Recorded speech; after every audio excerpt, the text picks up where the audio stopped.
सिद्धार्थ गौतम ने शुद्धोदन के घर में जन्म ग्रहण किया था। उनके जन्म की कथा इस प्रकार है। शाक्य राज्य के लोग आषाढ़ के महीने में एक महोत्सव मनाया करते थे। इस उत्सव में क्या राजा क्या प्रजा सभी सम्मिलित होते थे। सामान्य रूप से यह महोत्सव 7 दिन तक मनाया जाता था। एक बार महामाया ने इस उत्सव को बड़े ही आमोद प्रमोद के साथ, बड़ी ही शांत शौकत के साथ, फूलों के साथ और सुगंधियों के साथ मनाने का निश्चय किया। हाँ, उसमें सुरामेरा आदि नशीली वस्तुओं का सर्वथा परित्याग था। 7वें दिन वह प्रातः काल उठी, सुगंधित जल से स्नान किया, 4 लाख कारशापनों का दान दिया, अच्छे से अच्छे गहने कपड़े पहने, अच्छे से अच्छे खाने खाए, व्रत रखे। तदनंतर वह खूब सजे सजाए शयनांग में सोने के लिए चली गई। उस रात शुद्धोदन और महामाया निकट हुए और महामाया ने गर्भ धारण किया। राजकीय शैया पर पड़े पड़े उसे नींद आ गई। निद्राग्रस्त महामाया ने एक स्वप्न देखा। उसे दिखाई दिया कि चतुर्दिक महाराजिक देवता उसकी शैया को उठा ले गए हैं और उन्होंने उसे हिमवंत प्रदेश में एक शाल वृक्ष के नीचे रख दिया है। वे देवता पास खड़े हैं। तब चतुर्दिक महाराजिक देवताओं की देवियां वहां आए और उसे उठाकर मानसरोवर ले गई। उन्होंने उसे स्थान कराया, स्वच्छ वस्त्र पहनाए, सुगंधियों का लेप किया और फूलों से ऐसा और इतना सजाया कि वह किसी दिव्यात्मा का स्वागत कर सके।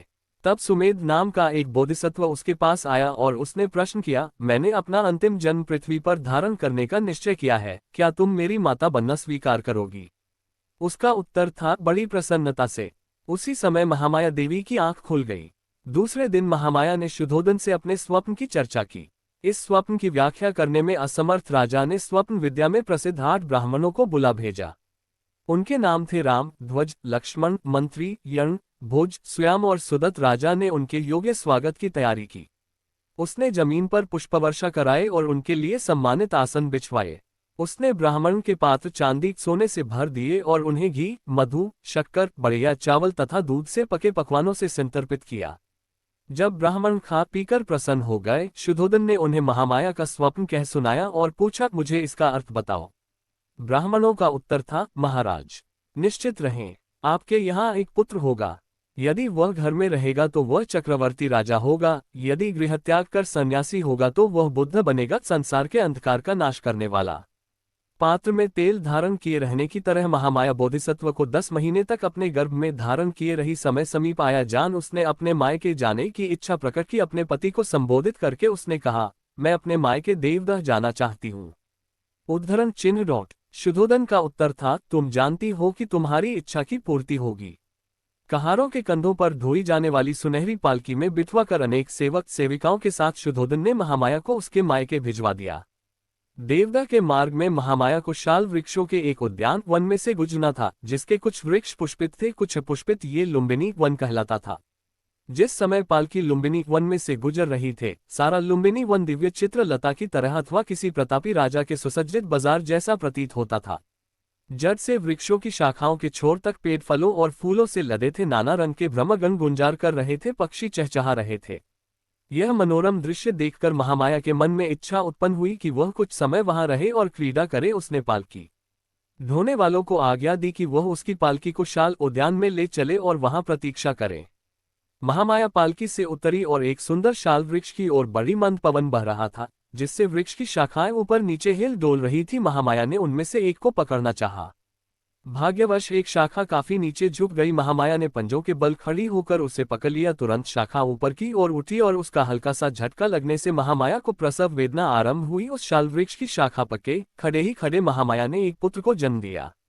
563 पू में वैशाख पूर्णिमा के दिन बालक ने जन्म ग्रहण किया।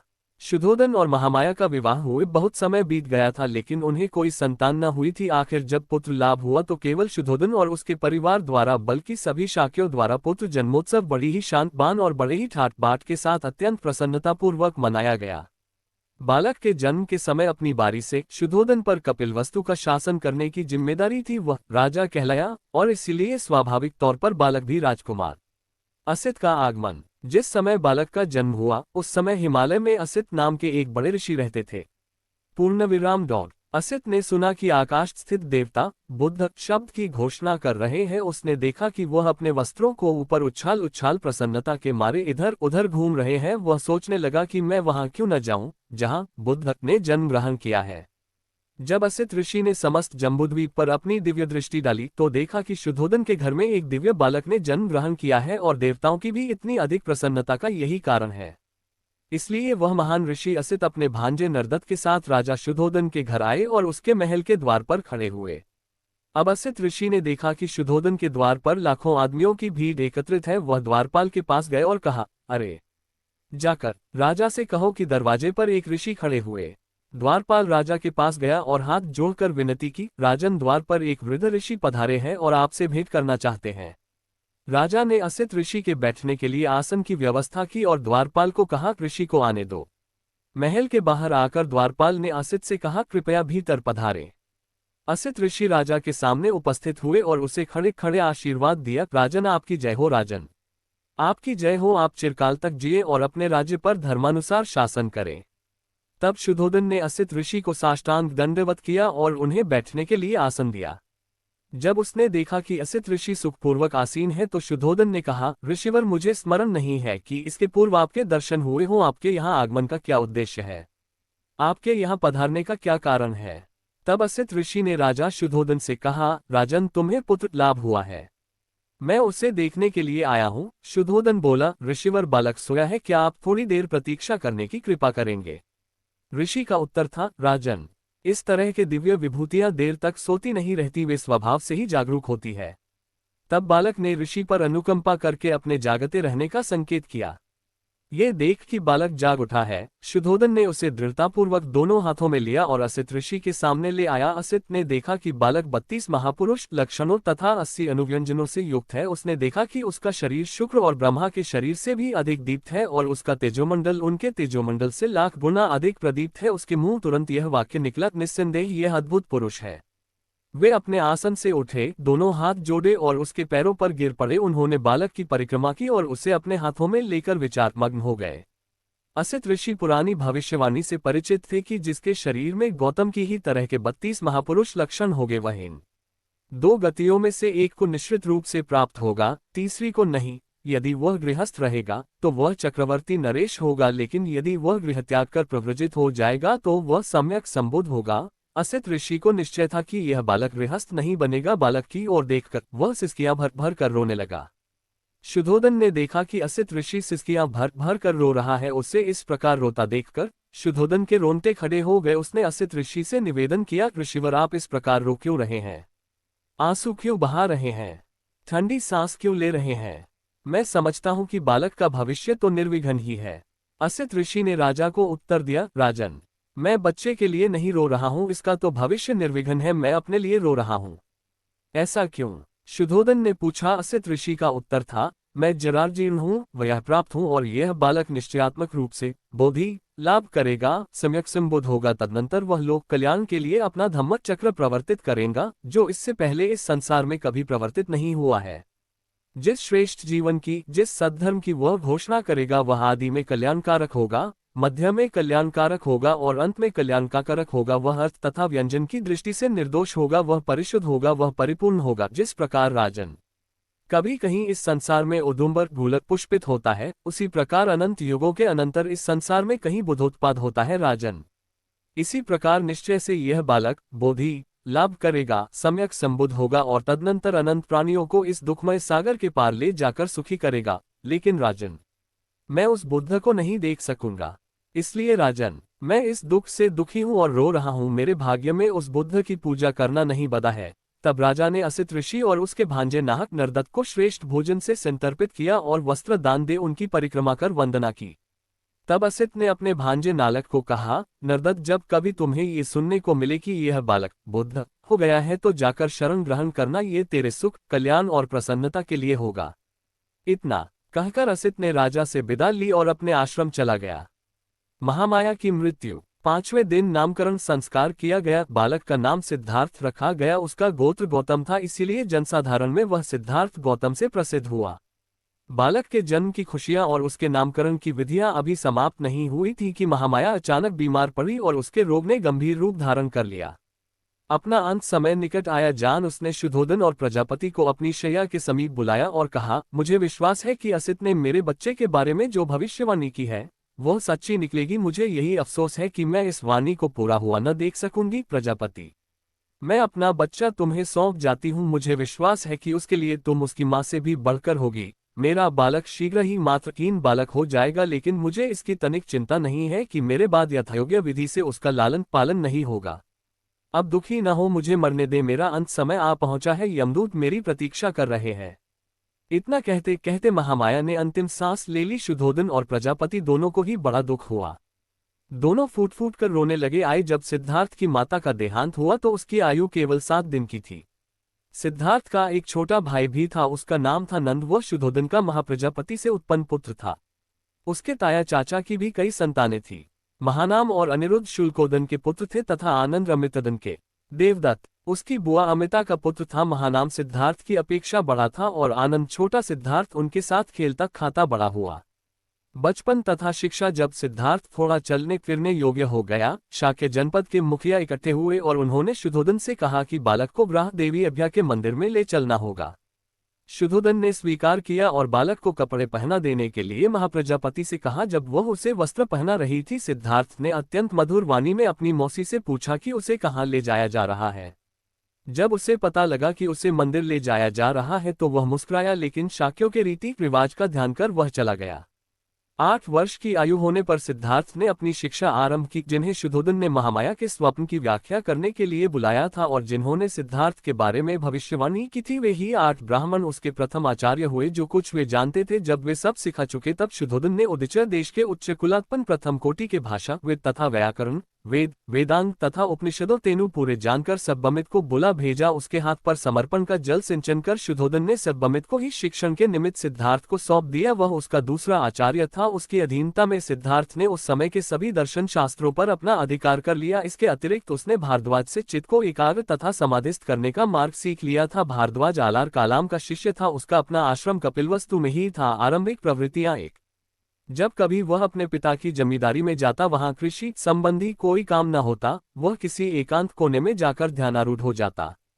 निस्संदेह उसे सभी प्रकार की शिक्षा मिल रही थी, किंतु साथ साथ एक क्षत्रिय के योग्य सैनिक शिक्षक की ओर से भी उदासीनता नहीं दिखाई जा रही थी।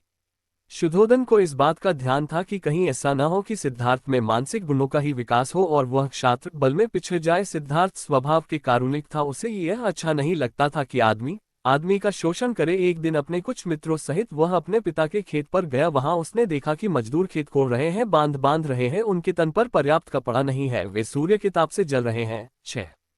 उस दृश्य का उसके चित्त पर बड़ा प्रभाव पड़ा। उसने अपने एक मित्र से कहा, एक आदमी दूसरे का शोषण करे, क्या इसे ठीक कहा जाएगा? मजदूर मेहनत करे और मालिक उसकी मजदूरी पर गुलछर्रे उड़ाए, ये कैसे ठीक हो सकता है? उसके मित्रों के पास उसके इस प्रश्न का कोई उत्तर न था, क्योंकि वे पुरानी विचार परंपरा के मानने वाले थे कि किसान मजदूर का जन्म अपने मालिकों की सेवा करने के लिए ही हुआ है और ऐसा करना ही उनका धर्म है। शाक्य लोग वप्रमंगल नाम का एक उत्सव मनाया करते थे। धान बोने के प्रथम दिन मनाया जाने वाला यह एक ग्रामीण उत्सव था। शाक्यों की प्रथा के अनुसार उस दिन हर शाक्य को अपने हाथ से हल जोतना पड़ता था। सिद्धार्थ ने हमेशा इस प्रथा का पालन किया। वह अपने हाथ से हल चलाया करता था। यद्यपि वह विद्वान था, किंतु उसे शरीर श्रम से घृणा न थी।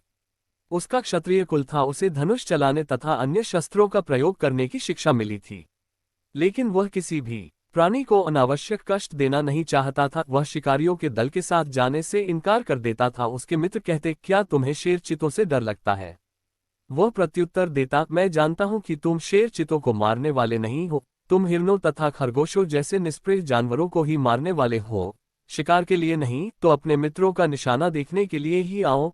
उसके मित्र आग्रह करते, सिद्धार्थ इस तरह निमंत्रणों को भी अस्वीकार कर देता। मैं निर्दोष प्राणियों के वध का साक्षी नहीं होना चाहता। उसकी इस प्रवृत्ति से प्रजापति गौतमी बड़ी चिंतित हो उठी कि वह उससे तर्क करती, तुम भूल गए हो कि तुम एक क्षत्रिय कुमार हो, लड़ना तुम्हारा धर्म है। शिकार के माध्यम से ही युद्ध विद्या में निष्णात हुआ जा सकता है, क्योंकि शिकार करके ही तुम ठीक ठीक निशाना लगाना सीख सकते हो। शिकार भूमि ही युद्ध भूमि का अभ्यास क्षेत्र है। लेकिन सिद्धार्थ बहुधा गौतमी से पूछ बैठते, तो माँ, एक क्षत्रिय को क्यों लड़ना चाहिए? और गौतमी का उत्तर होता, क्योंकि यह उसका धर्म है। सिद्धार्थ उसके उत्तर से संतुष्ट न होता। वह गौतमी से पूछता, माँ, ये तो बता कि आदमी का आदमी को मारना एक आदमी का ही धर्म कैसे हो सकता है? गौतमी उत्तर देती, ये सब तर्क एक सन्यासी के योग्य है, लेकिन क्षत्रिय का तो धर्म लड़ना ही है। यदि क्षत्रिय भी नहीं लड़ेगा तो राष्ट्र का संरक्षण कौन करेगा? लेकिन माँ, यदि सब क्षत्रिय परस्पर एक दूसरे को प्रेम करे तो क्या बिना कटे मरे वे राष्ट्र का संरक्षण कर ही नहीं सकते? गौतमी निरुत्तर हो जाती। वह अपने साथियों को अपने साथ बैठकर ध्यान लगाने की प्रेरणा करता, वह उन्हें बैठने का ठीक ढंग सिखाता, वह उन्हें किसी एक विषय पर चित्त एकाग्र करना सिखाता, वह उन्हें परामर्श देता कि ऐसी ही भावनाओं की भावना करनी चाहिए कि मैं सुखी रहूं, मेरे संबंधी सुखी रहे और सभी प्राणी सुखी रहें। उसके मित्र उसकी बातों को महत्व न देते थे, वे उस पर हंसते थे, वे आंखें बंद करते तो उनका चित्त उनके ध्यान के विषय पर एकाग्र न होता, इसकी बजाय उनकी आंखों के सामने नाचते हुए हिरन जिनका वे शिकार करना चाहते थे अथवा वे मिठाइयाँ जिन्हें वे खाना चाहते थे।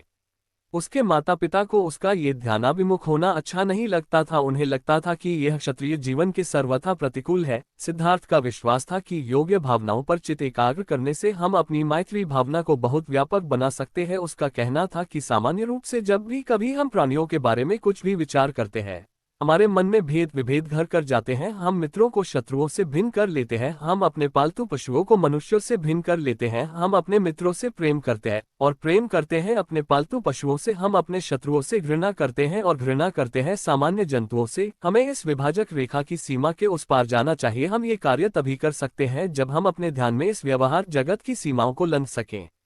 उसका बचपन करुणा में था। एक बार वह अपने पिता के खेतों पर गया। विश्राम के समय वह एक वृक्ष के नीचे लेटा हुआ प्राकृतिक शांति और सौंदर्य का आनंद लूट रहा था। उसी समय आकाश से एक पक्षी ठीक उसी के सामने आ गिरा। पक्षी को एक तीर लगा था जिसने उसे बिंध दिया था और जिसके कारण वह तड़फ रहा था। सिद्धार्थ पक्षी की सहायता के लिए उठ बैठा, उसने उसका तीर निकाला, जख्म पर पट्टी बांधी और पीने के लिए पानी दिया।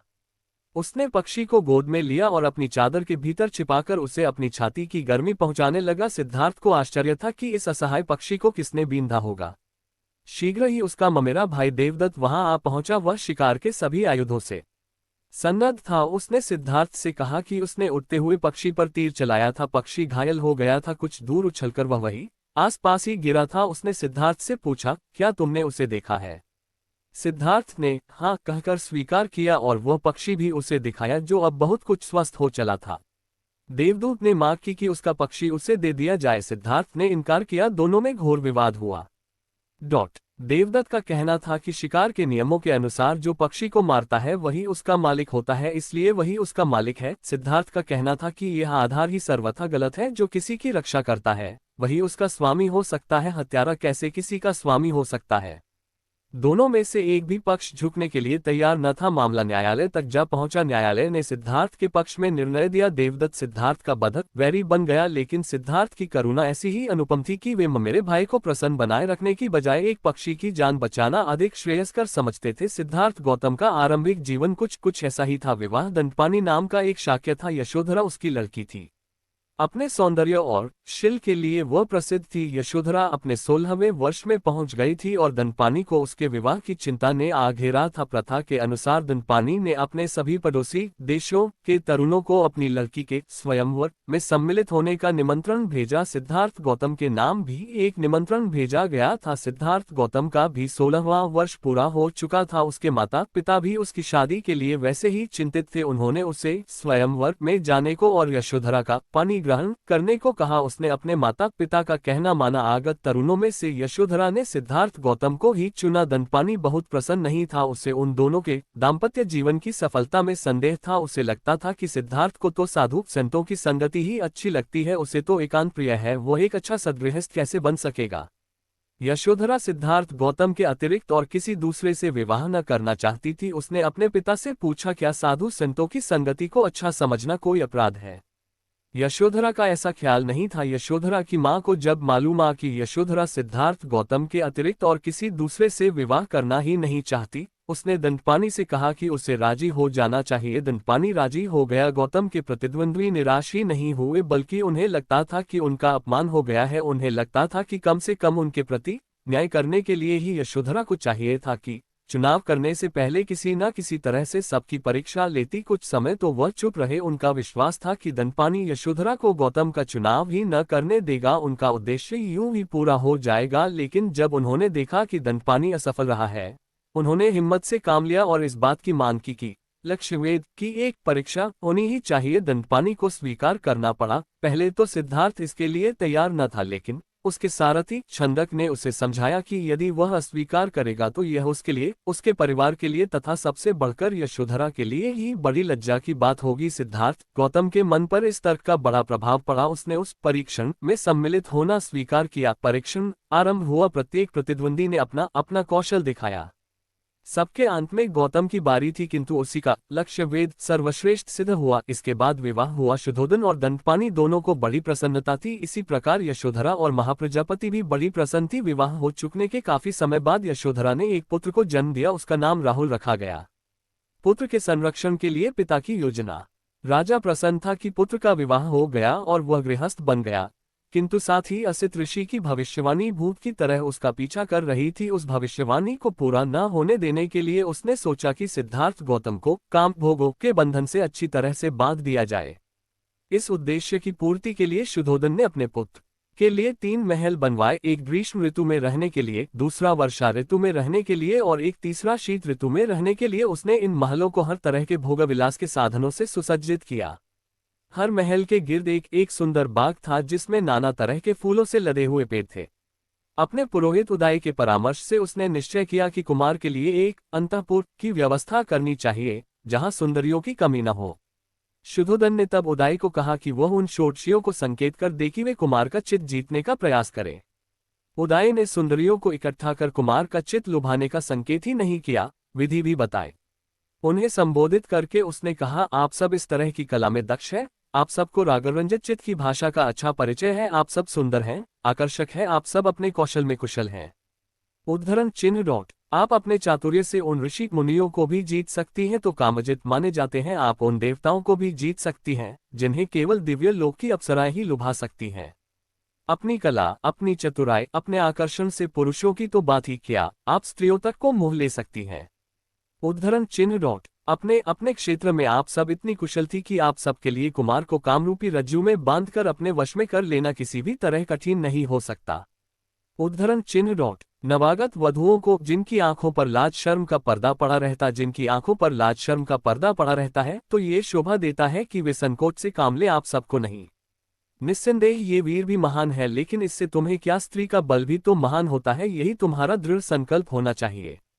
उद्धरण पुराने समय में काशी की एक वेश्या ने एक ऋषि को पथ भ्रष्ट कर दिया था और उसे अपने पैरों में लिटाया था। उद्धरण चिन्ह और उस महान ध्यानी प्रसिद्ध विश्वामित्र को घृताची नाम की अप्सरा ने 10 वर्ष तक जंगल में बंदी बनाकर रखा था। उद्धरण चिन्ह इस प्रकार के अनेक ऋषि मुनियों को स्त्रियां रास्ते पर ले आई हैं। इस कुमार ने तो अभी तारुण्य के प्रथम प्रहर में पैर ही रखा है, इसका तो कहना ही क्या। उद्धरण चिन्ह जब यह ऐसा है तो तुम निधक होकर प्रयास करो ताकि राज्य परिवार की परंपरा बनी रहे। सामान्य स्त्रियां सामान्य आदमियों को वशीभूत करती हैं, किंतु धन्य है वे जो असाधारण मनुष्यों को वशीभूत करती हैं। स्त्रियां राजकुमार को अपने वश में न ला सकी। उदय के ये शब्द स्त्रियों के हृदय को छू गए। उन्होंने कुमार को वशीभूत करने के लिए अपनी सारी शक्ति लगा देने का निश्चय किया, लेकिन अपनी थरूप भंगिमाओं, अपने अक्षिक कटाक्षों, अपनी मुस्कुराहटों, अपने कोमल अंग संचालनों के बावजूद उन षोडशियों को यह विश्वास न था कि उनका जादू कुमार पर चल सकेगा। लेकिन उदय की प्रेरणा के कारण, कुमार के कोमल स्वभाव के कारण तथा सुरा और प्रेम मद के कारण उनका आत्मविश्वास शीघ्र ही स्थिर हो गया। तब स्त्रियों अपने काम में लग गई। कुमार की स्थिति वैसी ही थी जैसी हथिनी समूह से धीरे हुए हिमालय के जंगल से विचरते हुए हस्ती राज की हो। उन स्त्रियों से घिरा हुआ वह राजकुमार ऐसे ही सुशोभित होता था जैसे सूर्य देवता अपने दिव्य भवन में अप्सराओं से घिरा हो। उनमें से कुछ ने रागातिरेक से उसे अपने छातियों से दबाया, कुछ दूसरियों ने लखड़ाने का बहाना बना उसे बड़ी जोर से अपनी छातियों से लगाया।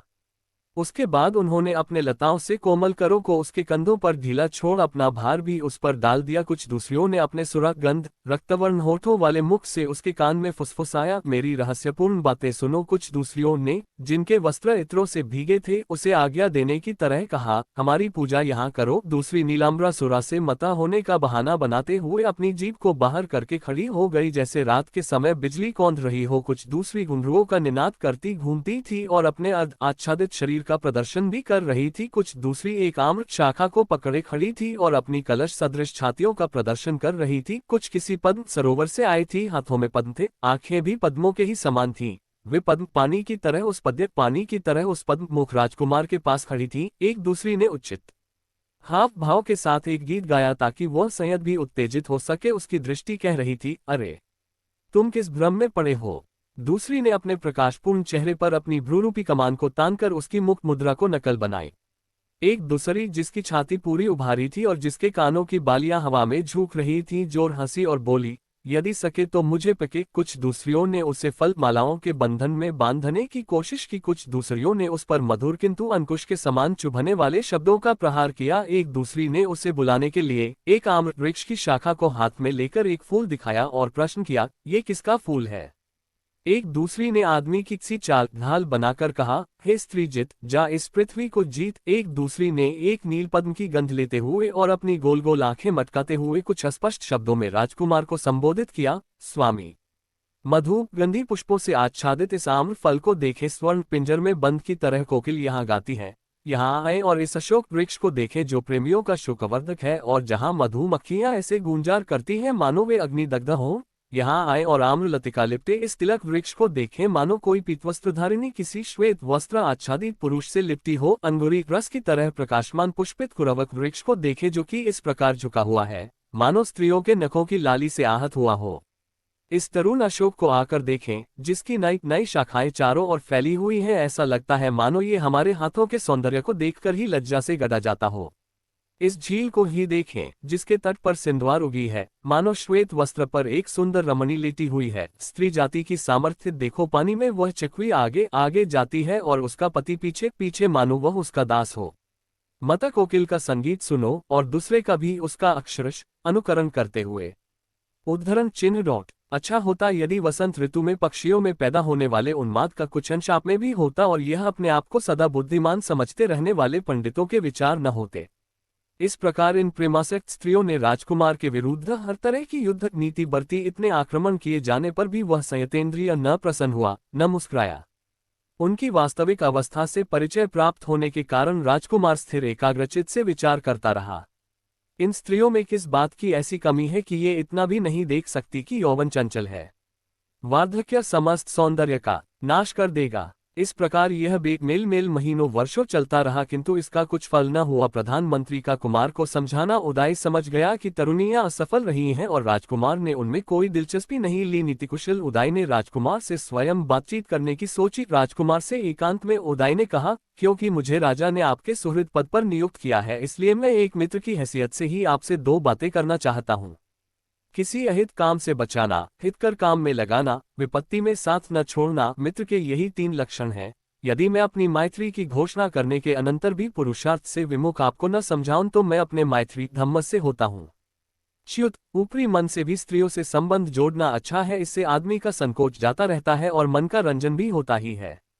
निरादार न करना और उनका कहना मानना, इन दो बातों से ही स्त्रियां प्रेम के बंधन में बंध जाती हैं। निस्संदेह सद्गुण भी प्रेम का कारण होते हैं। स्त्रियां आदर चाहती हैं। हे विशालाक्ष, क्या आप ऊपरी मन से भी उनके सौंदर्य के अनुरूप शालीनता दिखाने के लिए उन्हें प्रसन्न रखने का कुछ प्रयास न करेंगे? दाक्षिण्य ही स्त्रियों की औषध है, दाक्षिण्य ही उनका अलंकार है। बिना दाक्षिण्य ही सौंदर्य पुष्प विहीन उद्यान के समान है। लेकिन अकेले दाक्षिण्य से भी क्या, उसके साथ हृदय की भावना का भी मेल होना चाहिए। इतनी कठिनाई से हस्तगत हो सकने वाले कामभोग जब आपकी मुट्ठी में है तो निश्चय से आप उनका तिरस्कार न करेंगे। काम को ही सर्वप्रथम पुरुषार्थ मान कर प्राचीन काल में इंद्र तक ने गौतम ऋषि की पत्नी अहिल्या का आलिंगन किया। इसी प्रकार अगस्त्य ऋषि ने भी सोमभार्या रोहिणी के साथ रमण किया और श्रुति अनुसार लोकमुद्रा के साथ भी यही बीती। औत्य पत्नी मृत की पुत्री ममता के साथ ऋषि बृहस्पति ने सहभोग किया और भारद्वाज को जन्म दिया। अर्घ्य अर्पण करती हुई बृहस्पति की पत्नी को चंद्रमा ने ग्रहण किया और दिव्य बुध को जन्म दिया। इसी प्रकार पुरातन समय में रागातिरेक से पराशर ऋषि ने यमुना तट पर वरुण पुत्र की पुत्री काली के साथ सहवास किया। वशिष्ठ ऋषि ने अक्षमाला नाम की एक नीच जाति की स्त्री से सहवास किया और कपिंजलाद नाम के पुत्र को जन्म दिया। और बड़ी आयु हो जाने पर भी राजर्षि ययाति ने चैवर्थ वन में अप्सरा विश्वाची के साथ संभोग किया। यद्यपि वह जानता था कि पत्नी के साथ सहवास उसकी मृत्यु का कारण होगा, तो भी कौरव नरेश पंडु माद्री के रूप और गुणों पर मुग्ध हो प्रेम के वशीभूत हो गया। इस प्रकार के महान पुरुषों तक ने जुगुप्सित काम भोगों का सेवन किया है, तब प्रशंसनीय काम भोगों के सेवन में तो दोषी क्या है? ये सब होने पर भी आश्चर्य है कि शक्ति, तारुण्य और सौंदर्य से संपन्न आप उन काम भोगों की उपेक्षा कर रहे हैं जिन पर न्यायत आपका अधिकार है और जिनमें सारा जगत आसक्त है। राजकुमार का प्रधानमंत्री को उत्तर पवित्र परंपरा से समर्थित उचित ही प्रतीत होने वाले इन वचनों को सुनकर में एक गर्जन सदृश स्वर में राजकुमार ने उत्तर दिया, आपकी स्नेहसिक्त भाषा तो आपके योग्य ही है, लेकिन मैं आपको बताऊंगा कि आप कहाँ गलती पर है। उद्धरण चिन्ह। मैं संसार के विषयों की अवज्ञा नहीं करता, मैं जानता हूं कि सारा जगत इन्हीं में आसक्त है। लेकिन क्योंकि मैं जानता हूं कि सारा संसार अनित्य है, इसलिए मेरा मन उनमें रमण नहीं करता। यदि यह स्त्री सौंदर्य स्थायी भी रहे तो भी ये किसी बुद्धिमान आदमी के योग्य नहीं कि उसका मन विषयों में रमण करे। और जहां तक तुम कहते हो कि वे बड़े बड़े महात्मा भी विषयों के वशीभूत हुए हैं, तो वे इस विषय में प्रमाण नहीं है, क्योंकि अंत में वे भी क्षय को प्राप्त हुए हैं। जहां क्षय है वहां वास्तविक महानता नहीं है, जहां विषयासक्ति है वहां वास्तविक महानता नहीं है, जहां असंयम है वहां वास्तविक महानता नहीं है। और यह जो आपका कहना है कि ऊपरी मन से ही स्त्रियां से स्नेह करना चाहिए, तो चाहे ये दक्षता से भी, तो भी मुझे ये रुचिकर नहीं है। यदि यह यथार्थ नहीं है तो मुझे स्त्रियों की इच्छा के अनुसार अनुवर्तन भी प्रिय नहीं। यदि आदमी का मन उसमें नहीं है तो ऐसे अनुवर्तन पर भी धिक्कार है। जहां राग का अतिशय है, जहां मिथ्यात्व में विश्वास है, जहां असीम आसक्ति है और जहां विषयों की सदोषता का यथार्थ दर्शन नहीं, ऐसी वंचना में भी क्या धरा है। और यदि राग के वशीभूत हुए प्राणी परस्पर एक दूसरे को ठगते हैं, तो क्या ऐसे पुरुष भी इस योग्य नहीं कि स्त्रियां उनकी ओर देखे तक नहीं, और क्या स्त्रियां भी इस योग्य नहीं कि पुरुष उनकी ओर देखे तक नहीं। क्योंकि यह सब ऐसा ही है, इसलिए मुझे विश्वास है कि तुम मुझे विषय भोग के अशोभन कृपथ पर नहीं ले जाओगे। राजकुमार के सुनिश्चित दृढ़ संकल्प ने उदय को निरुत्तर कर दिया। उसने राजा को सारा वृतांत जा सुनाया। जब शुद्धोधन को यह मालूम हुआ कि उसके पुत्र का चित्त किस प्रकार विषयों से सर्वथा विमुख है, तो उसे सारी रात नींद नहीं आई। उसके दिल में वैसा ही दर्द था जैसा किसी हाथी की छाती में जिसे तीर लगा हो। अपने मंत्रियों के साथ उसने बहुत सा समय यह विचार करने पर खर्च किया कि वह किस उपाय से सिद्धार्थ को संसार के विषयों की ओर अभिमुख कर सके और उस जीवन से विमुख कर सके जिसकी ओर अग्रसर होने की उसकी पूरी संभावना थी। लेकिन उन उपायों के अतिरिक्त जिन्हें करके वे मात खा चुके थे, उन्हें कोई दूसरा उपाय नहीं सूझा। जिनकी पुष्पमालाएं और अलंकार व्यर्थ सिद्ध हो चुके थे, जिनके हाव भाव और आकर्षण कौशल निष्प्रयोजन सिद्ध हो चुके थे, जिनके हृदय में विगत प्रेम था, उन तरुणियों की सारी मंडली विदा कर दी गई। शाक्य संघ में दीक्षा शाक्यों का अपना संघ था। 20 वर्ष की आयु होने पर हर शाक्य तरुण को शाक्य संघ में दीक्षित होना पड़ता था और संघ का सदस्य होना होता था। सिद्धार्थ गौतम 20 वर्ष का हो चुका था। अब ये समय था कि वह संघ में दीक्षित हो और उसका सदस्य बने। शाक्यों का अपना एक संघ भवन था जिसे वह संथागार कहते थे। ये कपिलवस्तु में ही था। संघ सभाएं संथागार में ही होती थी। सिद्धार्थ को संघ में दीक्षित कराने के लिए शुद्धोधन ने शाक्य पुरोहित को संघ की एक सभा बुलाने के लिए कहा। तदनुसार कपिलवस्तु में शाक्यों के संथागार में संघ एकत्रित हुआ। सभा में पुरोहित ने प्रस्ताव किया कि सिद्धार्थ को संघ का सदस्य बनाया जाए। शाक्य सेनापति अपने स्थान पर खड़ा हुआ और उसने संघ को संबोधित किया। शाक्य कुल के शुद्धोधन के परिवार में उत्पन्न गौतम संघ का सदस्य बनना चाहता है। उसकी आयु पूरे 20 वर्ष की है और वह हर तरह से संघ का सदस्य बनने के योग्य है। इसलिए मेरा प्रस्ताव है कि उसे शाक्य संघ का सदस्य बनाया जाए। यदि कोई इस प्रस्ताव के विरुद्ध हो तो बोले। किसी ने प्रस्ताव का विरोध नहीं किया। सेनापति बोला, मैं दूसरी बार भी पूछता हूं कि यदि कोई प्रस्ताव के विरुद्ध हो तो बोले। उद्धरण चिन्ह प्रस्ताव के विरुद्ध बोलने के लिए कोई खड़ा नहीं हुआ। सेनापति ने फिर कहा, मैं तीसरी बार भी पूछता हूं कि यदि कोई प्रस्ताव के विरुद्ध हो तो बोले। उद्धरण चिन्ह तीसरी बार भी कोई प्रस्ताव के विरुद्ध नहीं बोला। शाक्यों में यह नियम था कि बिना प्रस्ताव के कोई कार्रवाई न हो सकती और जब तक कोई प्रस्ताव 3 बार 5 न हो तब तक वह कार्य रूप में परिणत नहीं किया जा सकता था। क्योंकि सेनापति का प्रस्ताव 3 बार निर्विरोध पास हो गया था, इसलिए सिद्धार्थ के विधिवत शाक्य संघ का सदस्य बन जाने की घोषणा कर दी गई। तब शाक्यों के पुरोहित ने खड़े होकर सिद्धार्थ को अपने स्थान पर खड़े होने के लिए कहा। सिद्धार्थ को संबोधन करके उसने पूछा, क्या आप इसका अनुभव करते थे कि संघ ने आपको अपना सदस्य बनाकर सम्मानित किया है? सिद्धार्थ का उत्तर था, मैं अनुभव करता हूं। क्या आप संघ के सदस्यों के कर्तव्य जानते हैं? मुझे खेद है कि मैं उनसे अपरिचित हूं, किंतु उन्हें जानकर मुझे बड़ी प्रसन्नता होगी।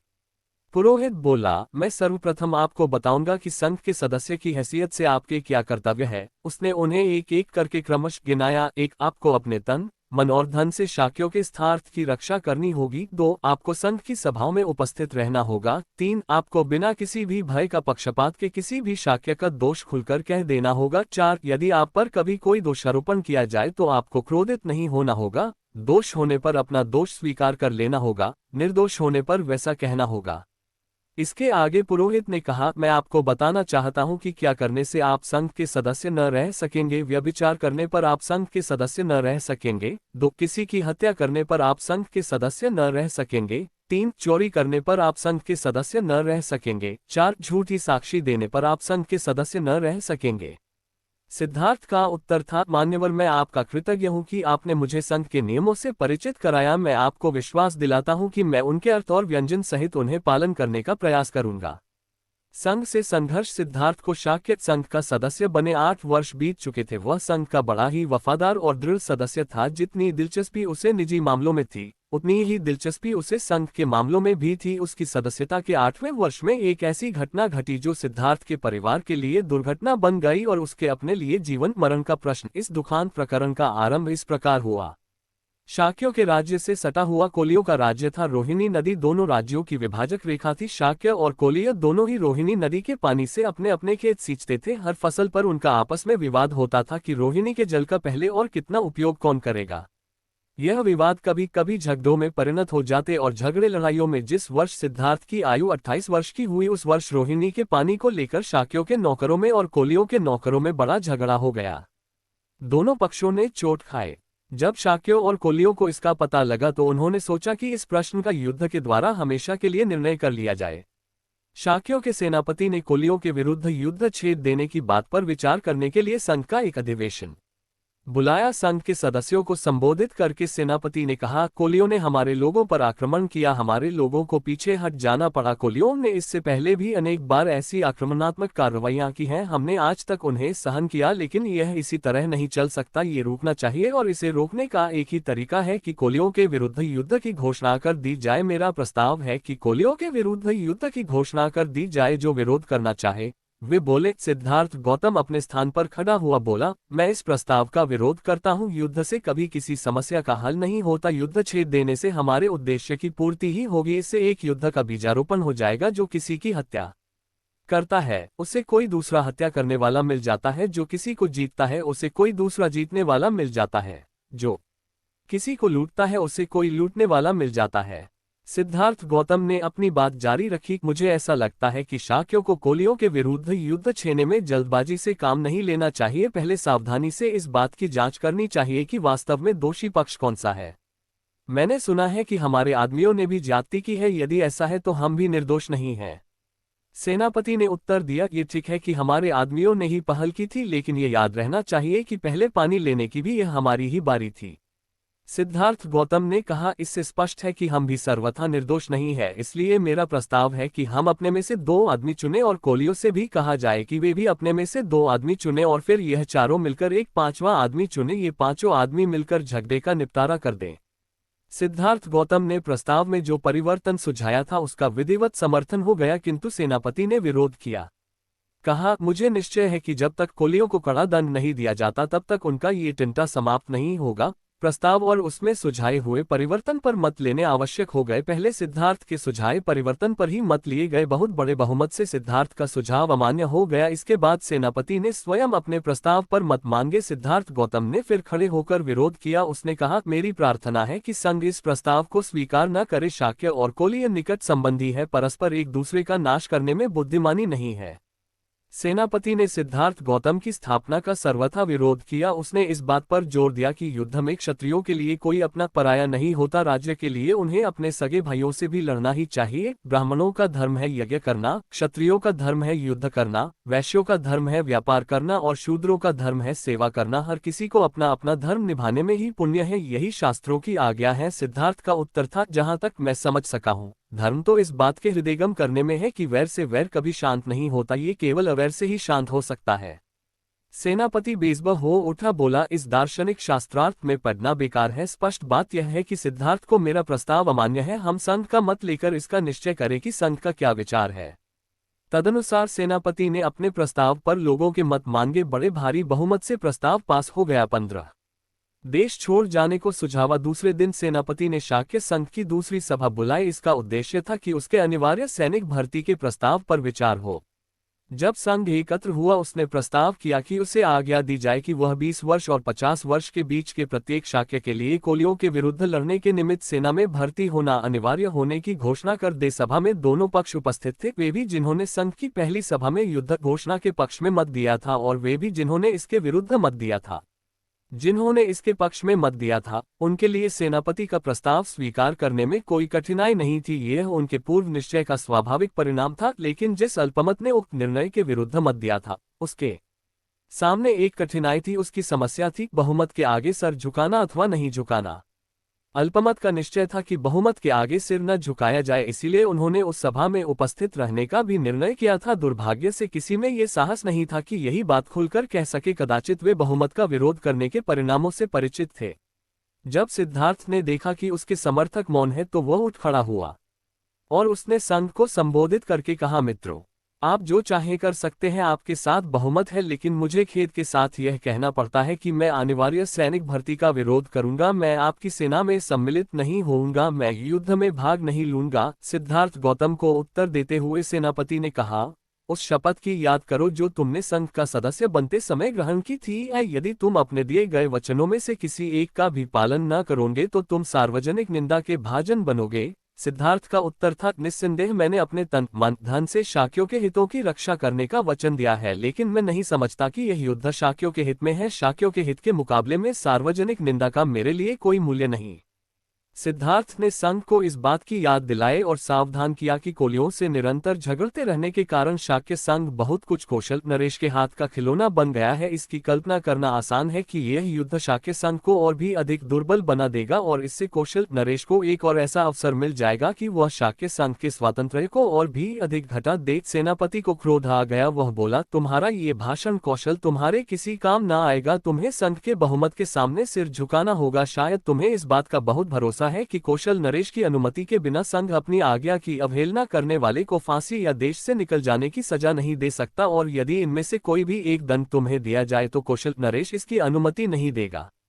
लेकिन याद रखो, संघ तुम्हें दूसरे अनेक तरीकों से दंडित कर सकता है। संघ तुम्हारे परिवार के सामाजिक बहिष्कार का निर्णय कर सकता है और संघ तुम्हारे परिवार के खेतों को जब्त कर सकता है। इसके लिए संघ को कौशल नरेश की अनुमति की आवश्यकता नहीं। सिद्धार्थ ने समझ लिया कि यदि उसने कोलियों के विरुद्ध युद्ध घोषणा करने के प्रस्ताव का अपना विरोध जारी रखा तो उसके क्या क्या दुष्परिणाम हो सकते हैं, इसलिए वह तीन बातों में से एक का चुनाव कर सकता था। एक, सेना में भर्ती होकर युद्ध में भाग ले सकता था। दो, फांसी पर लटकना या देश से निकाल दिया जाना स्वीकार कर सकता था। तीन, अपने परिवार के लोगों का सामाजिक बहिष्कार और उनके खेतों की जब्ती के लिए राजी हो सकता था। 14, पहली बात वह किसी भी हालत में स्वीकार नहीं कर सकता था, वह इस विषय में दृढ़ था। तीसरी बात पर तो वह विचार तक न कर सकता था। इस परिस्थिति में उसने सोचा कि उसके लिए दूसरी बात ही सर्वाधिक मान्य हो सकती है। तदनुसार सिद्धार्थ ने संघ को संबोधित किया, कृपया मेरे परिवार को दंडित न करे, सामाजिक बहिष्कार द्वारा उन्हें कष्ट न दे, उनके खेत जब्त करके उन्हें जीविकाविहीन न करे। वे निर्दोष है, अपराधी मैं ही हूँ, मुझे अकेले ही अपने अपराध का दंड भोगने दे। चाहे आप मुझे फांसी पर लटका दें और चाहे देश से निकाल दें, आप चाहे दंड दें, मैं खुशी से इसे स्वीकार कर लूंगा और मैं इस बात का वचन देता हूं कि मैं इसकी शिकायत कौशल नरेश से न करूंगा। प्रव्रज्या अभिनिष्क्रमण। सेनापति बोला, तुम्हारी बात मानना कठिन है, क्योंकि यदि तुम स्वेच्छा से भी मृत्यु अथवा देश निकाले का वर्ण करो तो भी कौशल नरेश को इसका पता लग ही जाएगा। वह निश्चयपूर्वक इसी परिणाम पर पहुंचेगा कि शाक्य संघ ने ही ये दंड दिया होगा और वह शाक्य संघ के विरुद्ध कार्रवाई करेगा। यदि यह कठिनाई है तो मैं आसानी से एक उपाय सुझा सकता हूँ। सिद्धार्थ गौतम का उत्तर था, मैं परिव्राजक बन सकता हूँ और देश के बाहर चला जा सकता हूँ, ये भी एक प्रकार का देश निकाला ही है। सेनापति ने सोचा कि यह एक अच्छा सुझाव है, किंतु उसे इसके कार्यरूप में परिणत होने में संदेह था। इसलिए सेनापति ने सिद्धार्थ से पूछा, बिना अपने माता पिता और पत्नी की अनुज्ञा के तुम परिव्राजक कैसे बन सकते हो? सिद्धार्थ ने उसे विश्वास दिलाया कि वह भरकस अनुमति प्राप्त करने का प्रयत्न करेगा और कहा, मैं वचन देता हूं कि चाहे अनुमति मिले और चाहे न मिले, मैं तुरंत देश छोड़ दूंगा। संघ को लगा कि सिद्धार्थ का सुझाव ही इस विकट समस्या का सर्वश्रेष्ठ हल है। संघ ने इसे स्वीकार कर लिया। सभा के सम्मुख जो कार्यक्रम था उसे समाप्त कर संघ विसर्जित होने को ही था कि एक तरुण शाक्य ने अपने स्थान पर खड़े होकर कहा, कृपया मेरी बात सुने, मैं कुछ महत्व की सूचना देना चाहता हूँ। उसे बोलने की अनुमति मिली तो उसने कहा, मुझे इसमें तनिक संदेह नहीं कि सिद्धार्थ गौतम अपने वचन का पालन करेगा। और तुरंत देश के बाहर चल जाएगा। लेकिन एक बात है जिससे मैं थोड़ा चिंतित हूँ। अब जबकि सिद्धार्थ आंखों से अदृश्य हो जाएगा तो क्या संघ का यही इरादा है कि कोलियों के विरुद्ध की घोषणा कर दी जाए? मैं चाहता हूं कि संघ पुनः इस बात पर गंभीरतापूर्वक विचार करे। कुछ भी हो, कौशल नरेश को सिद्धार्थ गौतम के देश निकालेगा तो पता ही लग जाएगा। यदि शाक्य तुरंत कोलियों के विरुद्ध युद्ध की घोषणा कर देंगे तो कौशल नरेश समझ जाएगा कि सिद्धार्थ गौतम ने इसलिए देश का त्याग किया होगा क्योंकि वह कोलियों के विरुद्ध युद्ध छेड़ देने का विरोधी था। ये हमारे लिए अच्छा न होगा। इसलिए मेरा प्रस्ताव है कि हमें सिद्धार्थ गौतम को गृह त्याग और कोलियों के विरुद्ध वास्तविक युद्ध छेड़ देने के बीच कुछ समय को यूं गुजार देना चाहिए, अन्यथा कौशल नरेश इन दोनों घटनाओं में संबंध स्थापित कर लेगा।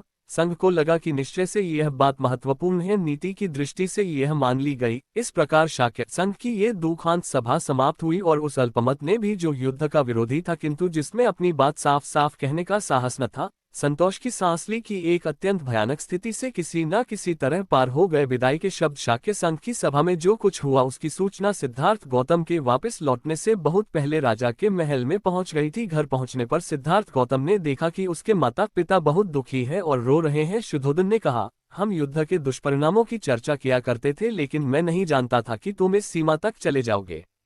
सिद्धार्थ का उत्तर था, मैं भी नहीं सोचता था कि ऐसी स्थिति आ पहुंचेगी। मैं समझता था कि समझाने से शाक्य शांति के समर्थक बन जाएंगे, किंतु दुर्भाग्य से सैनिक अधिकारियों ने लोगों को इतना उत्तेजित कर दिया था कि मेरी बातों का उन पर कोई प्रभाव न पड़ा। लेकिन मैं आशा करता हूं कि इतना तो आप समझते ही होंगे कि मैंने कैसे परिस्थिति को अधिक बिगड़ने से बचा लिया। मैं सत्य और न्याय के पथ से विचलित नहीं हुआ और सत्य और न्याय का आग्रह करने का जो भी दंड था मैंने उसे अपने ही सिर पर ले लिया।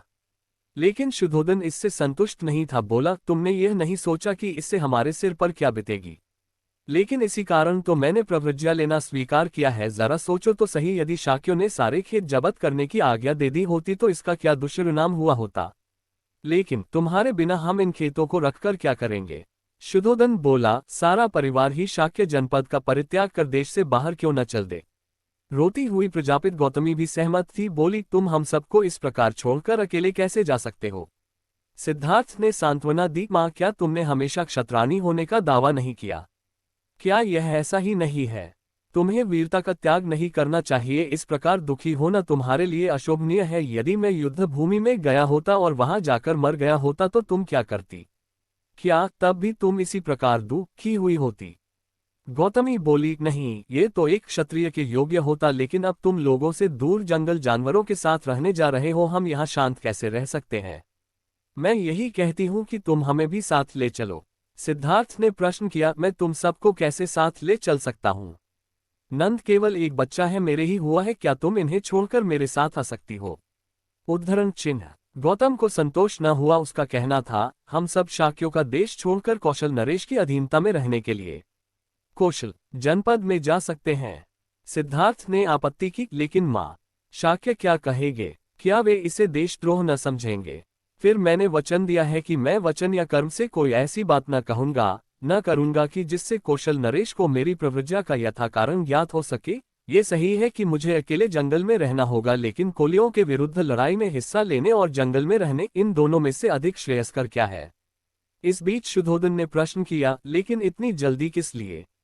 शाक्य संघ ने अभी कुछ समय के लिए लड़ाई को स्थगित कर दिया है। हो सकता है कि युद्ध कभी छिड़े ही नहीं, तुम अपनी प्रव्रज्या भी क्यों स्थगित नहीं करते? हो सकता है कि शाक्य संघ तुम्हें यहाँ बने रहने की ही अनुमति दे। सिद्धार्थ को यह विचार सर्वथा नापसंद था, इसलिए उसने कहा, क्योंकि मैंने प्रव्रजित हो जाने का वचन दिया, इसलिए शाक्य संघ ने अभी कोलियों के विरुद्ध युद्ध छेड़ना स्थगित किया है। ये भी संभव है कि मेरे प्रव्रज्या ग्रहण कर लेने पर शाक्य संघ अपनी युद्ध की घोषणा को वापस ले ले, किंतु ये सब कुछ मेरे पहले प्रव्रज्या ले लेने पर ही निर्भर करता है। मैंने वचन दिया है और मुझे उसे अवश्य पूरा करना चाहिए। वचन भंग का बड़ा बुरा परिणाम हो सकता है, हमारे लिए भी और शांति पक्ष के लिए भी। माँ, अब मेरे मार्ग में बाधक न बनो, मुझे आज्ञा दो और अपना आशीर्वाद। जो कुछ हो रहा है अच्छे के लिए ही हो रहा है। गौतमी और शुद्धोधन मूक थे। तब सिद्धार्थ यशोधरा के कमरे में पहुंचे। उसे देखकर सिद्धार्थ के मुंह से वचन नहीं निकला। वह नहीं जानता था कि क्या कहे और कैसे कहे। यशोधरा ने ही मौन भंग किया। बोली, कपिलवस्तु में शाक्य संघ की सभा में जो कुछ हुआ वह सब मैं सुन चुकी हूँ। सिद्धार्थ ने पूछा, यशोधरा, मुझे बता कि तुझे मेरा प्रव्रजित होने का निश्चय कैसा लगा है?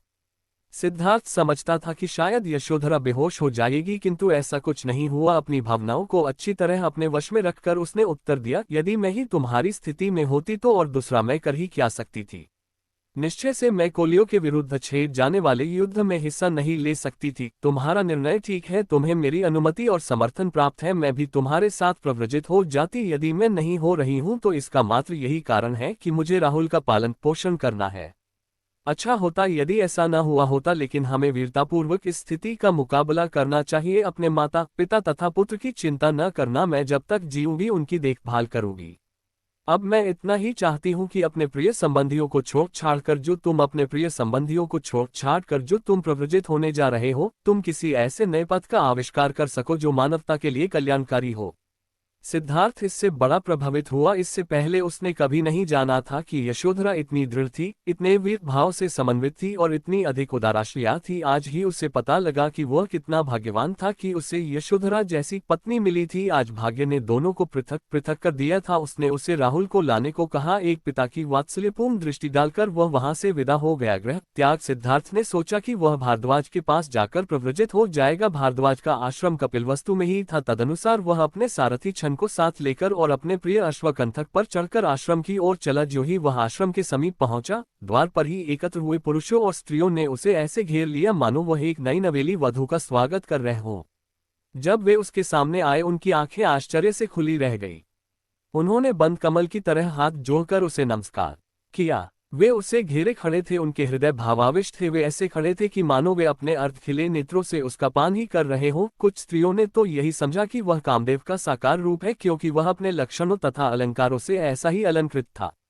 कुछ दूसरी स्त्रियों ने उसकी कोमलता और ऐश्वर्य की ओर ध्यान देकर सोचा कि अपनी अमृतमयी किरणों के साथ चंद्रमा पर उतर आया है। कुछ दूसरी स्त्रियां उसके सौंदर्य से इतनी पराभूत थी कि वह मुंह बाए खड़ी थी, मानो वे उससे निगल ही जाएगी। वे लंबे आश्वास ले रही थीं। इस प्रकार स्त्रियां केवल उसकी ओर देख ही रही थी। न उनके मुंह में शब्द था, न चेहरे पर मुस्कुराहट। वे उसे घेरे खड़ी थी और उसके प्रव्रजित होने के निश्चय पर आश्चर्य से विचार कर रही थी। बड़ी कठिनाई से उसने उस भीड़ में से अपने लिए रास्ता निकाला और आश्रम के द्वार में प्रवेश किया। सिद्धार्थ को यह अच्छा नहीं लगता था कि शुद्धोदन और प्रजापति गौतमी उसके प्रव्रजित होने के समय उपस्थित रहे, क्योंकि वह जानता था कि ऐसे समय वे अपने को संभाले न रख सकेंगे। लेकिन उसकी जानकारी के बिना ही वे पहले से आश्रम आ पहुंचे थे।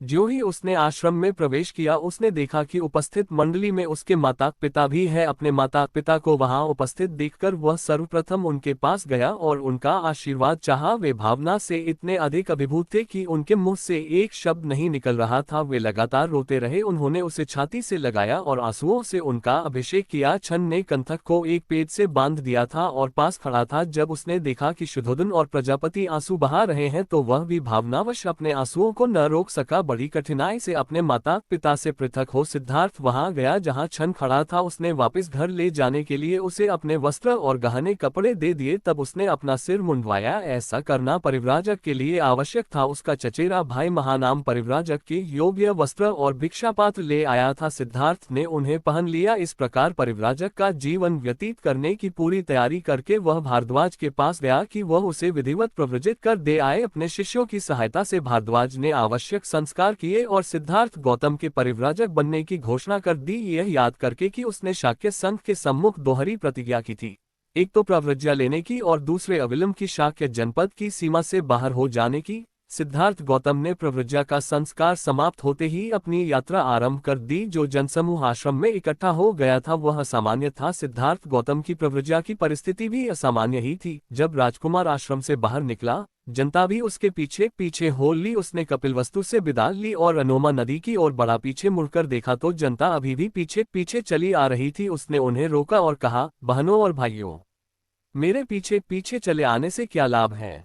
मैं शाक्यों और कोलियों के बीच का झगड़ा न निपटा सका, लेकिन यदि तुम समझौते के पक्ष में जनमत तैयार कर लो तो तुम सफल हो सकते हो। इसलिए कृपा करके वापस लौट जाओ। उसकी प्रार्थना सुनी तो लोग पीछे लौटने लगे। शुद्धोदन और गौतमी भी महल को वापस चले गए। सिद्धार्थ के त्याग वस्त्रों और गहनों को देखना गौतमी के लिए असह्य था। उसने उन्हें एक कंवल तालाब में फिकवा दिया। प्रव्रज्या ग्रहण करने के समय सिद्धार्थ गौतम की आयु केवल 2-9 वर्ष की थी। लोग उसे याद करते थे और यह कहकर प्रशंसा करते थे कि यह उच्च कुलोत्पन्न, ये श्रेष्ठ माता पिता की संतान है। ये संपन्न है, ये तारुण्य के मध्य में है, ये सुंदर शरीर और बुद्धि से युक्त है, सुख भोग में पला है और वही अपने संबंधियों से इसलिए लड़ा कि पृथ्वी पर शांति बनी रहे और जनता का कल्याण हो। यह एक शाक्य तरुण था जिसने बहुमत के आगे झुकने के बजाय स्वेच्छा से दंड स्वीकार किया, जिसका मतलब था ऐश्वर्य के स्थान पर दरिद्रता, सुख समृद्धि के स्थान पर भिक्षाटन, गृह निवास के स्थान पर गृह त्याग। और यह जा रहा है जब कोई इसकी चिंता करने वाला नहीं, और यह जा रहा है बिना किसी भी ऐसी एक चीज को साथ लिए जिसे यह अपनी कह सके। इसका यह स्वेच्छा से किया हुआ महान त्याग है, ये बड़ी ही वीरता और साहस का कार्य है। संसार के इतिहास में इसकी उपमा नहीं, यह शाक्य मुनि अथवा शाक्य सिंह कहलाने का अधिकारी है। उद्धरण चिन्ह पूर्ण विराम डॉट। शाक्य कुमारी कृषा गौतमी का कथन कितना सही था। सिद्धार्थ गौतम के ही संबंध में उसने कहा था, धन्य है वे माता पिता जिन्होंने ऐसे पुत्र को जन्म दिया, और धन्य है वह नारी जिसका ऐसा पति है। राजकुमार और उनका सेवक छन को भी कंथक के साथ वापस लौट जाना चाहिए था, लेकिन उसने वापस जाना अस्वीकार किया। उसने आग्रह किया कि कांथक को लिए वह कम से कम अनोमा नदी के तट तक अवश्य साथ चलेगा। छन का यह आग्रह इतना अधिक था कि सिद्धार्थ गौतम को उसकी बात माननी पड़ी। अंत में वे अनोमा नदी के तट पर पहुंचे। तब छन को संबोधित करके सिद्धार्थ बोला, मित्र, इस प्रकार यहाँ तक साथ साथ आने से मेरे प्रति तुम्हारा स्नेह प्रमाणित हो गया। तुम्हारी भक्ति ने मेरे हृदय को सर्वथा जीत लिया है। तुम्हारा मेरे प्रति जो भाव है उससे मैं बहुत प्रसन्न हूँ। खेद है कि मैं इस समय ऐसी स्थिति में हूँ कि तुम्हारे लिए कुछ कर नहीं सकता। जिससे उपकार की आशा हो उसके प्रति कौन अनुरक्त नहीं होगा। परिवार के लिए पुत्र का पालन पोषण किया जाता है, अपने भावी सुख के लिए पुत्र पिता को मानता है। किसी न किसी आशा से ही संसार के लोग बंधे रहते हैं, बिना आशा का निस्वार्थ भाव कहीं नहीं है। उद्धरण चिन्ह डॉट। केवल एक तुम ही इसके अपवाद हो, इस घोड़े को लो और वापस हो जाओ। राजा के स्नेह में अभी किसी तरह की कमी नहीं आई होगी। उसे किसी न किसी तरह इस दुख को सह लेने में सहायता करनी होगी। उसे कहना कि मैं जो उसे छोड़कर चला आया हूं वह न किसी स्वर्ग की कामना से, न स्नेह की कमी से और न क्रोध की अधिकता से इस प्रकार घर छोड़कर चले आए। मेरे लिए उसे अनुताप नहीं करना चाहिए। संयोग कितना भी दीर्घकालीन हो, एक न एक दिन वियोग में परिणत होता ही है। जब वियोग अनिवार्य ही है तो ये कैसे हो सकता है कि संबंधियों से वियोग न हो। आदमी के मरने पर उसकी संपत्ति के उत्तराधिकारी तो बहुत होते हैं, किंतु उसके पुण्य का उत्तराधिकारी मिलना कठिन है, शायद होता ही नहीं। राजा, मेरे पिता की देखभाल रखनी होगी। हो सकता है कि वह कहे कि मैंने अनुपयुक्त समय पर गृह त्याग किया है, किंतु धम्म करने के लिए कोई भी समय अनुपयुक्त समय है ही नहीं। मित्र, मेरे पिता को इन और ऐसे ही शब्दों से समझाना, ऐसा प्रयास करना कि उसे मेरी याद भी बनी न रहे। हाँ, मेरी माँ से भी कहना कि मैं उसके स्नेह के अयोग्य सिद्ध हुआ। उसका वात्सल्य वचनातीत था। इन शब्दों को सुना तो छन ने भावावेश से रूंधे कंठ से हाथ जोड़कर कहा, स्वामी, ये देखकर कि आप अपने संबंधियों को वियोग दुख देकर जा रहे हैं, मेरा हृदय ऐसे बैठा जा रहा है जैसे दलदल में फंसा हुआ हाथी। आपका ऐसा निर्णय किसकी आंखों से अश्रुधारा न बहाएगा, चाहे उसका हृदय लोह निर्मित भी क्यों न हो। स्नेह सिक्त हृदय का तो कहना ही क्या। उद्धरण चिन्ह। कहा तो ये प्रसाद में ही रहने योग्य कोमलाडग, और कहा वह तीक्ष्ण कुशाग्रह से ढकी हुई पृथ्वी। हे कुमार, आपका ऐसा निर्णय जानकर मैं अब कपिलवस्तु के लोगों के लिए दुखदायक इस कंथक घोड़े को वापस कैसे ले जा सकता हूँ। निश्चय से आप इस स्नेह सिक्त वृद्ध राजा को ऐसे ही छोड़कर नहीं जाएंगे जैसे कोई नास्तिक सद्धर्म को। और अपनी उस मौसी को जिसने पाल पोस कर इतना बड़ा किया, आप उसी तरह नहीं ही भूलेंगे जैसे कोई कृतघ्न अपने उपकारी को भूल जाता है। और अपनी उस भार्या को तो आप छोड़ेंगे ही नहीं, जो गुणवती है, जो श्रेष्ठ कुलोत्पन्न है, जो पतिव्रता है और जो एक बालक की माँ है, और हे धर्म तथा यश की सर्वाधिक चिंता करने वाले, आप यशोधरा के उस पुत्र को तो उसी प्रकार छोड़ेंगे ही नहीं जैसे कोई जुआरी अपने यश छोड़ देता है। स्वामिन, यदि आपने अपने राज्य और संबंधियों को त्याग देने का दृढ़ संकल्प ही कर लिया है तो आप मुझे तो छोड़ेंगे ही नहीं, क्योंकि आप ही मेरे शरण स्थान हैं। मैं आपको इस प्रकार जंगल में अकेला छोड़कर इस दग्ध हृदय के साथ नगर को वापस नहीं लौट सकता। जब मैं अकेला वहां जाऊंगा तो राजा मुझे क्या कहेगा, और मैं आपकी सहधर्मिणी को ही क्या शुभ संवाद सुनाऊंगा।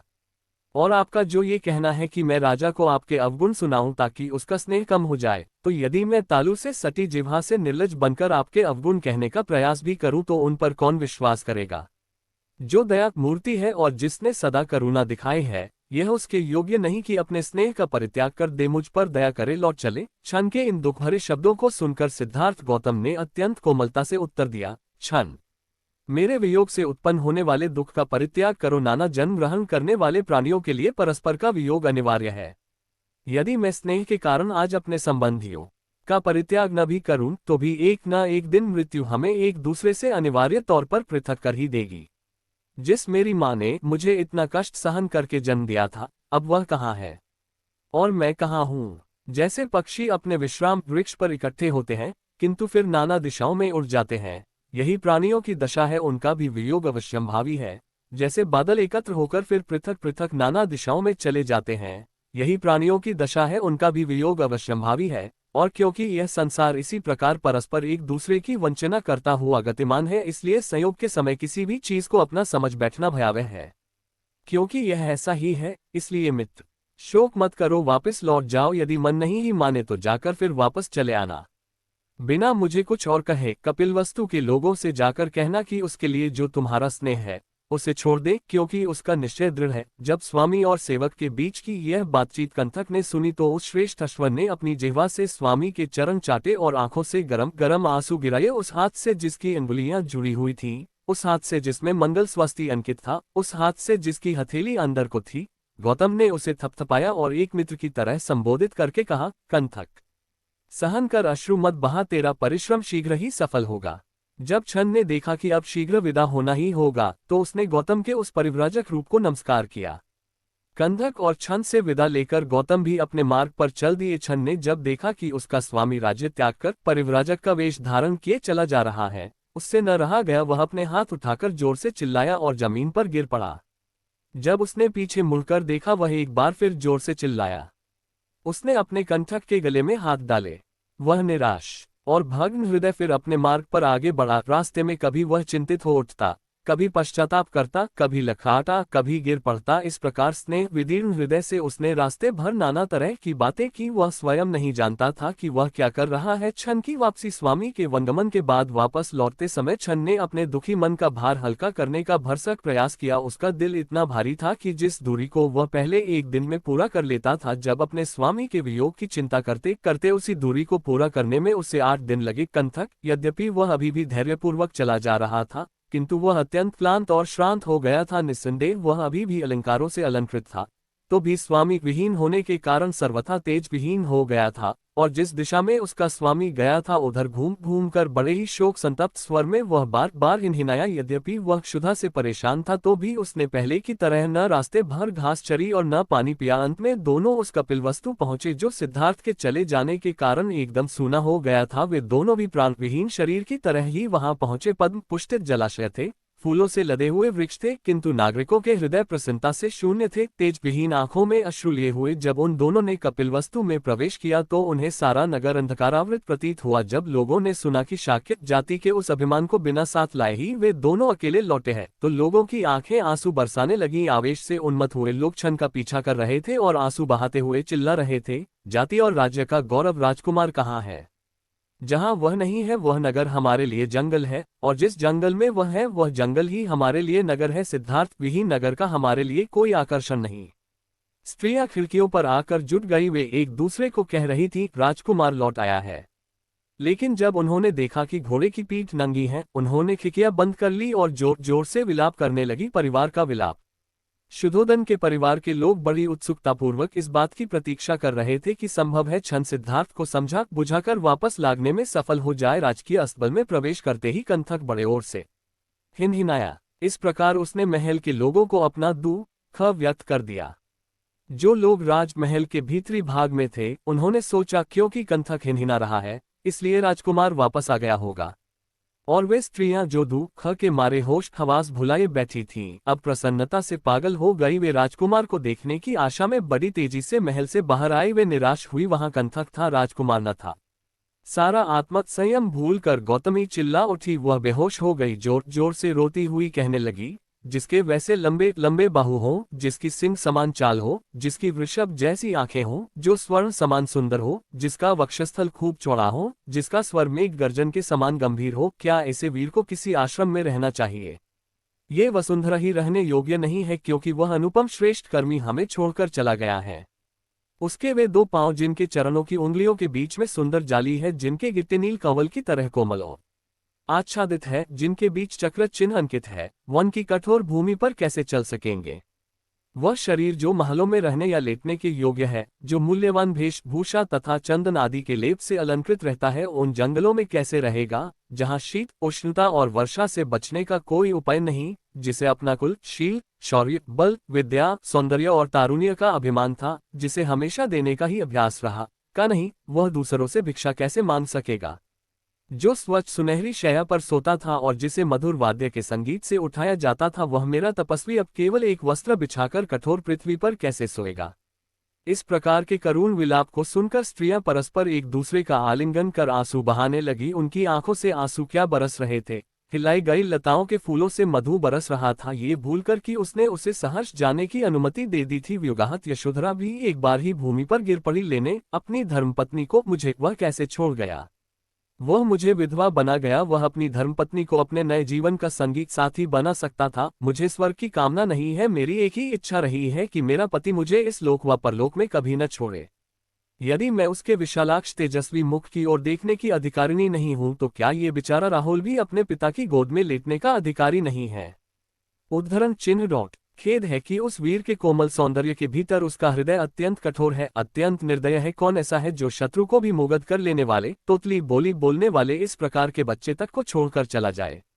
निश्चय से मेरा हृदय भी अत्यंत दारुण है, शायद पत्थर का बना हुआ अथवा लोह निर्मित है, जो अपने स्वामी के वनगमन पर अनाथवत छोड़कर चले जाने पर भी विदीर्ण नहीं होता। लेकिन मैं करूं क्या, मेरा दुख असह्य है। इस प्रकार अपने दुख में अपने होश हवास गंवाए हुए यशोधरा रोई और जोर जोर से रोई। यद्यपि वह स्वभाव से बड़ी धैर्यवान थी, लेकिन इस समय दुख में वह अपना धैर्य गंवा बैठी थी। इस प्रकार जमीन पर पड़ी यशोधरा को दुख के मारे अपने होश हवास गंवाए देखकर और उसका करुण विलाप सुनकर सारी स्त्रियां भी चिल्लाने लगीं। आंसुओं के मारे उनके चेहरे ऐसे हो गए थे जैसे वर्षा से प्रताड़ित कमल हो। छन और कंथक दोनों के वापस लौट आने की बात सुनकर और अपने पुत्र के दृढ़ निश्चय की बात सुनकर शुद्धोधन के चित्त को बड़ी चोट पहुंची। अपने पुत्र के वियोग से अत्यंत दुखी शुद्धोधन ने नौकर चाकरों से संभाले जाकर जरा देर के लिए घोड़े की ओर देखा। उस समय असकी आंखें आंसुओं से भरी थीं। इसके बाद वह जमीन पर गिर पड़ा और जोर जोर से चिल्लाने लगा। तब शुद्धोधन अपने मंदिर में गया, प्रार्थना की और कई मांगलिक क्रियाएं की। उसने अपने पुत्र के सकुशल लौट आने के लिए कई मन्नतें मांगी। इस प्रकार शुद्धोधन, गौतमी और यशोधरा यही मनाते मनाते अपने दिन गिनने लगे कि हे देव, हम उसे जल्दी से जल्दी फिर कब देखेंगे। आगे स्टोरी को सुनने के लिए हमारी चैनल सब्सक्राइब करें और लाइक करें।